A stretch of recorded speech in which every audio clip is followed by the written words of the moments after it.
dengan kunjungan kali ini?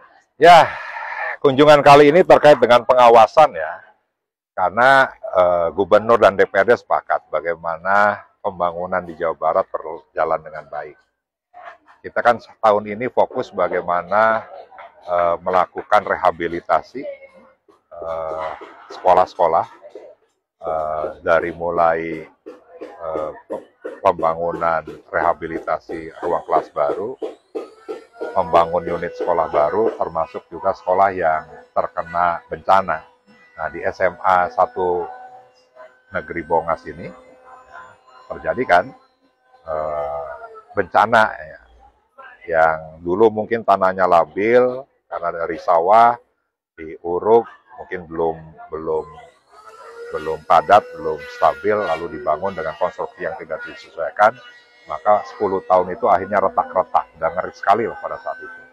Nah, sehingga alhamdulillah Dinas Pendidikan Provinsi Jawa Barat mengalokasikan 2,3 miliar ya untuk melakukan rehabilitasi.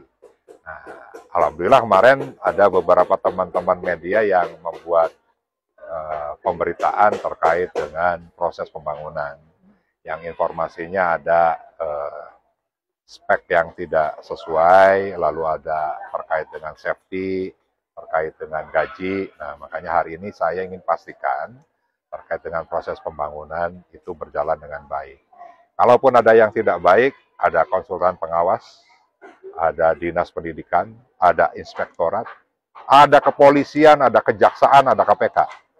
Nah, sehingga informasi ini kan harus lengkap ya. Bagaimana kita memastikan perencanaan dari awal sampai dengan hasilnya itu berjalan dengan baik.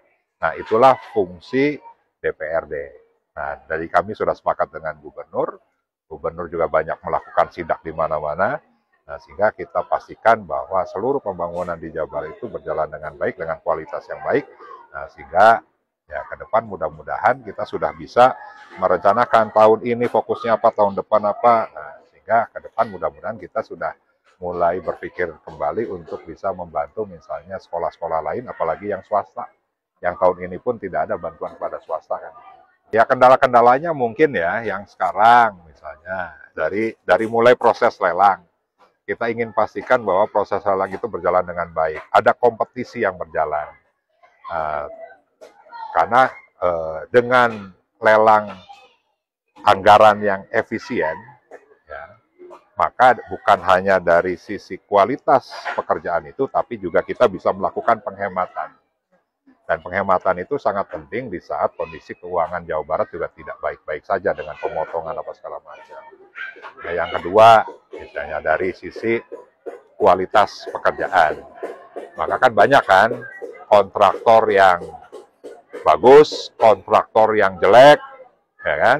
Maka paling tidak pengawasan ini juga bisa memotret bagaimana kinerja dari kontraktor-kontraktor itu. Kalau yang jelek, ya blacklist. Jangan dapat lagi proyek ke depan. Yang bagus, yang bonafit, yang tidak perlu DP, ya kan? Akan kita teruskan, misalnya gitu. Nah, yang ketiga ya, pasca bangunan itu berdiri, ya bisa bermanfaat sebaik-baiknya untuk masyarakat. Nah, sehingga proses pengawasan ini saya yakin bukan hanya dilakukan oleh DPRD, tapi juga dilakukan oleh berbagai macam institusi. Ya, dari mulai aparat penegak hukum, ya, termasuk masyarakat, termasuk teman-teman media. Ya, sehingga ya teman-teman media di Jawa Barat, khusus Indramayu, silakan cek, karena sering saya share kan, seluruh program Jawa Barat yang terkait dengan infrastruktur untuk kita awasi bersama. Kita ingin pastikan bahwa seluruh program itu berjalan dengan baik.